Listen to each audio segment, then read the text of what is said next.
వాడి పేరు రఘుముద్రి పేట్రన్. హిందుత్వం తరపున ఎవడు గొంతెత్తితే వాడు గొంతు నొక్కేస్తాం అనే ఒక మెసేజ్ ఇస్తున్నట్లుగా అనిపిస్తుంది నాకు. ఒక గొంతు నొక్కేస్తే 100 గొంతుకులు ప్రశ్నిస్తాయి. పోలీసులు నా కోసం రావాల్సిన అవసరం లేదు. నేనే పంజాగుట్ట పోలీస్ స్టేషన్కి వస్తా. ఎందుకు నా మీద అన్యాయంగా ఇలా కేసు పెట్టారో, అక్రమంగా ఎందుకు అరెస్ట్ చేయాలనుకుంటున్నారో, ఇందులో ఎవరి పర్సనల్ ఇంట్రెస్ట్ ఉంది?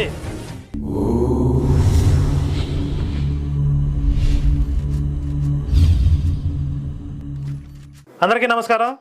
రీసెంట్గా పోలీసులు నన్ను వెతుక్కుంటూ మా ఆఫీస్కి వచ్చారు. అప్పుడప్పుడు వార్తల్లో చూస్తూ ఉంటాం, సినీ ఫక్కీలో పోలీసులు గాలించారు అన్నట్లుగా.